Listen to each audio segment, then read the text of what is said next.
de défense et de sécurité qui en est à sa deuxième édition s'est penché sur le terrorisme, le changement climatique et la protection des ressources naturelles.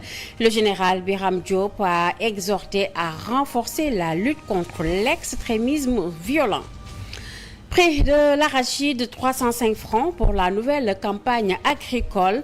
Le Premier ministre Ousmane Sonko a fixé ce tarif lors d'une réunion interministérielle ce mardi. La campagne agricole va démarrer officiellement le 5 décembre prochain. Autopont de front de terre en offre de soulagement pour les usagers, inauguré ce mardi par le ministre des Infrastructures. Cet ouvrage de 500 mètres a coûté 14 milliards de francs CFA. Il promet une meilleure fluidité du trafic entre front de terre, Bourguiba et Grand Yoff. Et enfin, massacre de Thiaroye vers une enquête parlementaire en France. 5 députés français réclament une commission d'enquête pour faire la lumière sur ce drame historique. Le projet pourrait permettre d'auditionner historiens et descendants des victimes.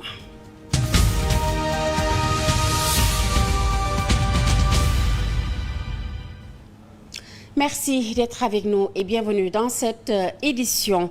Souveraineté et sécurité en Afrique de l'Ouest et au Sahel, quelle solution? C'est le thème de la deuxième édition du colloque organisé par le Centre des hautes études de défense et de sécurité. Lutte contre le terrorisme, le changement climatique et protection des ressources naturelles étaient au cœur des débats. Le ministre des Forces armées, le général Birame Diop, présent à la cérémonie, a exhorté à intensifier la lutte contre l'extrémisme violent. Suivant ce compte rendu de Moussa Mané et Amadou Kébé. C'est parti pour 2 jours d'échange et de partage sur les questions de sécurité nationale. Le Centre des hautes études de défense et de sécurité, à travers ce colloque, pose le débat sur les questions de souveraineté en Afrique de l'Ouest et au Sahel pour des solutions durables. La situation sécuritaire en Afrique de l'Ouest et au Sahel, où plusieurs États sont encore affectés par des activités de groupes djihadistes, reste préoccupante. De l'autre côté, le phénomène migratoire à travers des canaux peu conventionnels met en péril l'avenir de la jeunesse africaine. Une deuxième édition qui s'inscrit dans une vision de souveraineté face à la recrudescence des défis sécuritaires, des menaces. Dans sa prise de parole, le ministre des Forces armées, le général Birame Diop, rappelle la nécessité d'une nouvelle approche collective dans la prévention et la lutte contre l'extrémisme violent. Il est temps de repenser la souveraineté de nos États, non pas en autarcie, mais dans le cadre d'une coopération régionale renforcée, avec des initiatives régionales adaptées aux besoins et aux aspirations de nos peuples.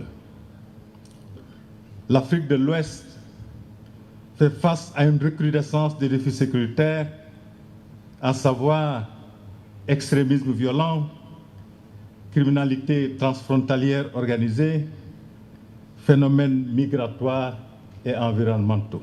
Le Sénégal, désormais pays gazier et pétrolier, ce colloque constitue un atout pour dégager des pistes de solutions pour une bonne gestion de ces ressources. Ce colloque va permettre de réfléchir sur les voies pour atteindre la souveraineté en matière sur le plan sécuritaire. Il y a un rapport général qui sera produit, qui sera remis aux autorités avec des préconisations concrètes. Et après, je pense qu'il y aura des rencontres B2B entre les autorités qui pourront choisir de mettre en œuvre ces recommandations si elles les jugent pertinentes. Aujourd'hui, les défis de développement national et de sécurité intérieure sont multiples et reflètent à bien des égards les complexités et autres interdépendances du monde actuel, a laissé entendre le président de la commission scientifique de ce colloque. Flux illicite, le Sénégal enregistre des pertes fiscales estimées à 153 millions de dollars, soit plus de 95 milliards de francs CFA chaque année. En cause, les flux financiers illégaux, notamment les fausses facturations commerciales dans le secteur extractif, selon un rapport de l'Institut gouvernemental des ressources nationales. Les détails avec Momar Cissé. Le Sénégal perd chaque année 95,5 milliards de francs CFA en raison de ces pratiques frauduleuses. La révélation est de l'expert britannique William Davis qui tire la sonnette d'alarme lors de la présentation du rapport Natural Resources Government Institute. Selon lui, ces pertes qui échappent au contrôle de l'État concernent principalement les industries extractives. À l'échelle continentale, environ 33% des pays africains perdent une partie significative des revenus tirés de leurs ressources naturelles, plongeant leur économie dans une vulnérabilité croissante. De ce fait, les flux financiers illicites représentent une véritable hémorragie économique pour les pays africains et le Sénégal n'échappe pas à ce fléau. Toujours sur le rapport, il existe d'importants risques de perte de recettes publiques fiscales dans l'inflation des coûts des sous-traitants dans le secteur. D'où l'importance pour le pays de s'attaquer à ces risques, en particulier vu les opérations de production pétrolière et gazière à grande échelle. Sous les causes de ce fléau, l'on souligne entre autres vulnérabilités le faible nombre de fonctionnaires des impôts et des audits. Par exemple, le Sénégal pourrait accroître la coordination et l'échange d'informations entre le fisc et le ministère des Mines. Le pays devrait peut-être aussi accroître ses capacités pour procéder au contrôle fiscal des sociétés pétrolières et gazières, notamment par l'embauche de géologues. Néanmoins, note le rapport Natural Resources Government Institute, il y a lieu de croire que le pays continue de perdre ses recettes en conséquence pratique de transfert de bénéfices de la part de multinationales et d'autres flux financiers illicites, en particulier en ayant recours à des tactiques de fausse facturation des exportations et des importations du Sénégal. Ces pertes peuvent être attribuables à l'insuffisance des effectifs de l'autorité fiscale et du fait que l'administration publique n'utilise toujours pas de solution de pointe pour lutter contre ces problèmes. Malgré son adhésion à l'initiative pour la transparence dans les industries extractives, le Sénégal peine à maîtriser les flux économiques générés par ces hydrocarbures. Le constat est clair, cette hémorragie économique risque de s'aggraver au détriment des populations qui demeurent les premières victimes de cette mauvaise gestion des ressources naturelles. Pour cela, le pays doit renforcer son autorité fiscale, vérifier les comptes des fournisseurs de l'industrie extractive et reconsidérer les conventions fiscales. Momar Cissé, en bref, le prix du kilogramme d'arachide fixé à 305 francs CFA. Le Premier ministre Ousmane Sonko en a fait l'annonce ce mardi lors d'une réunion interministérielle. La campagne agricole va débuter officiellement le 5 décembre prochain. Attention à Albert Royer, les prestataires de services de l'hôpital vont entamer ce mercredi une grève de 72 heures. Ils réclament depuis 2 mois la revalorisation de leur rémunération, des contrats décents et des droits de congé de maternité.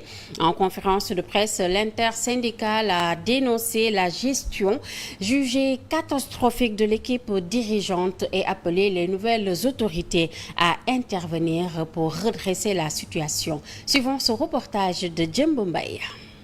Face à l'insuccès de leur mouvement d'humeur qui dure depuis 2 mois, les agents non permanents de l'hôpital Albert Royer ont décidé de durcir le ton.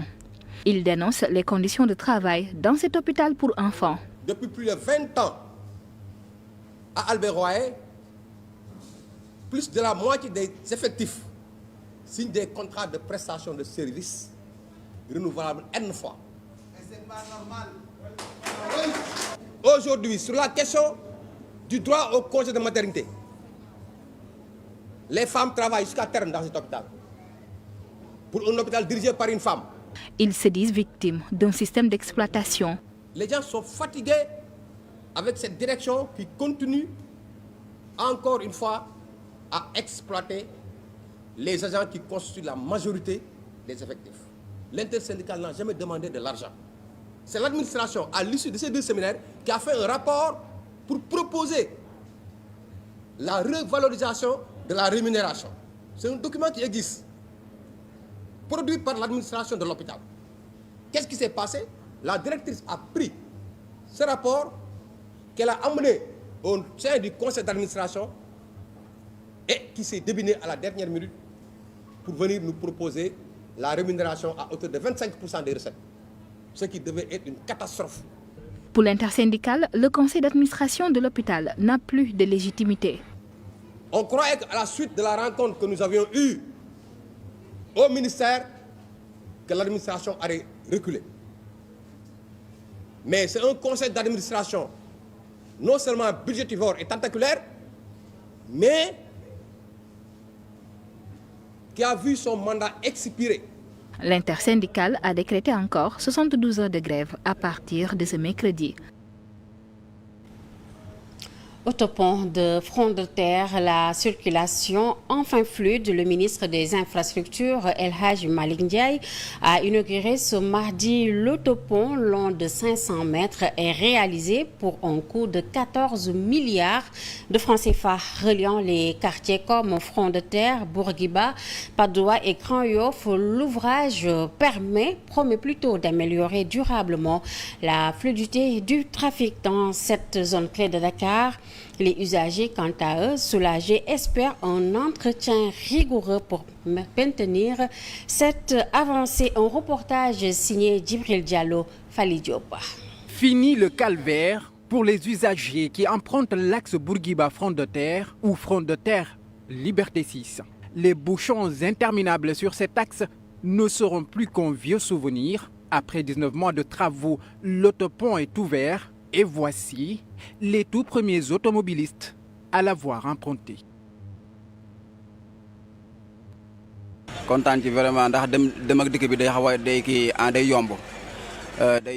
Je suis très satisfait parce que nos déplacements seront désormais faciles. C'était très difficile de se rendre à la zone de captage ou à Grand Yoff.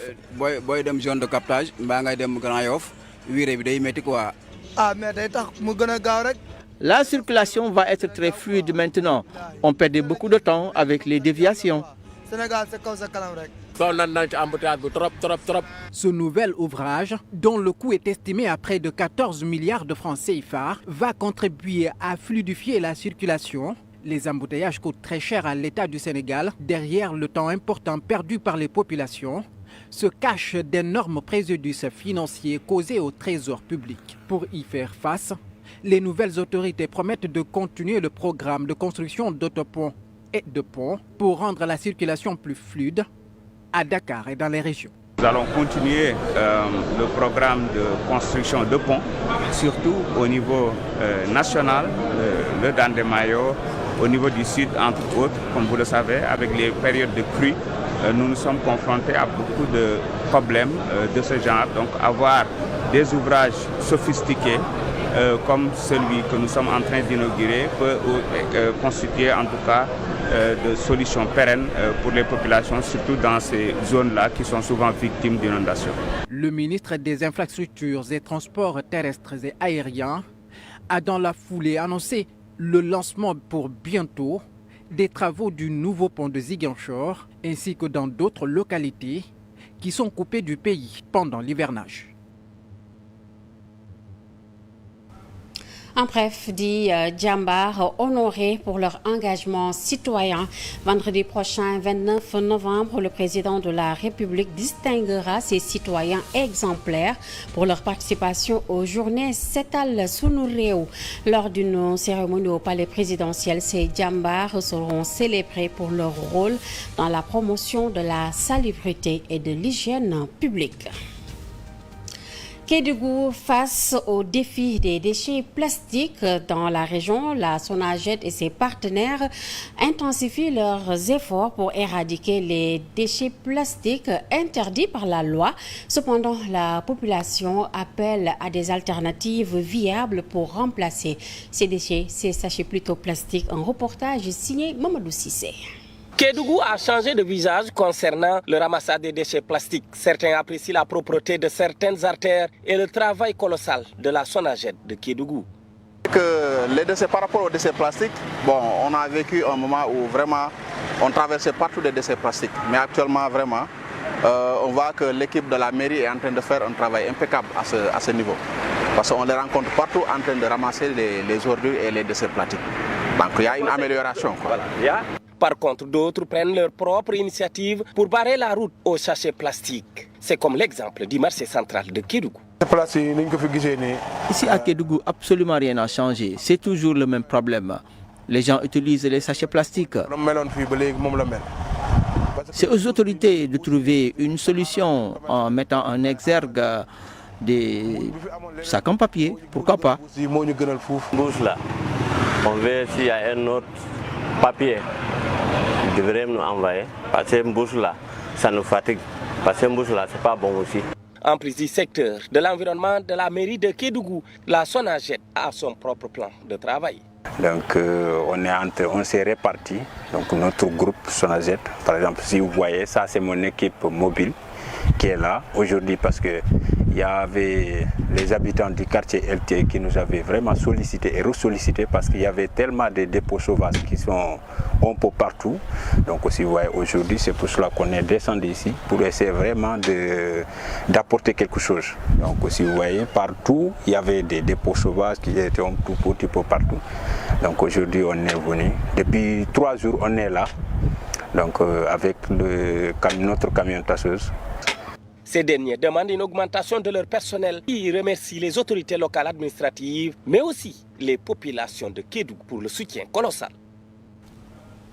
Après Kédougou, direction Louga, où des femmes misent sur la transformation agricole. Elles sont membres du groupement Sopenabi à se former aux techniques de javélisation, de transformation et de fabrication de céréales.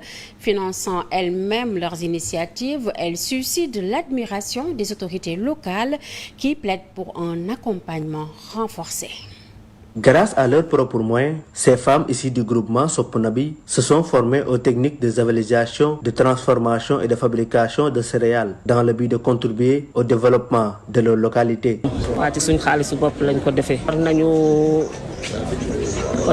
Nous avons beaucoup de produits, de l'eau de javel, des céréales entre autres et même du couscous.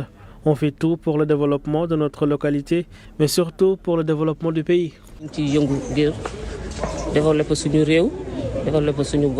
Le directeur régional du développement communautaire, Mohamed Sissé, a appelé à des financements ciblés pour soutenir ce type d'initiative. Mais avec maintenant le modèle véritablement que nous prenons, c'est qu'on trouve les groupements qui sont en train de faire exactement des choses que nous voulons.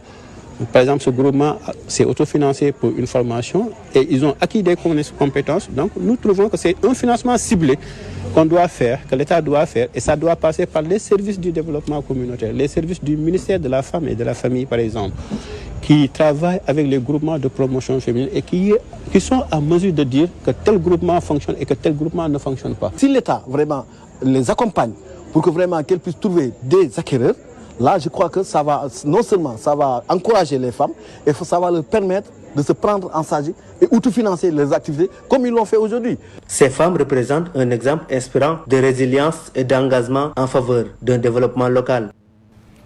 Un compte rendu signé Gora Mbodja. En bref, massacre de Thiaroye, 5 députés français ont demandé ce mardi 26 novembre la mise en place d'une commission d'enquête parlementaire sur ce terrible événement. Ce texte, porté par des élus de gauche, pourrait permettre d'auditionner historiens et descendants des victimes. Pour rappel, ce 1er décembre, le Sénégal commémore le 80e anniversaire du massacre de Thiaroye survenu en 1944. Une cérémonie qui sera d'ailleurs présidée par son Excellence M. Bassirou Diomaye Faye, président de la République.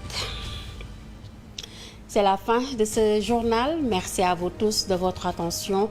Bonne suite des programmes sur la 7 TV. Au revoir.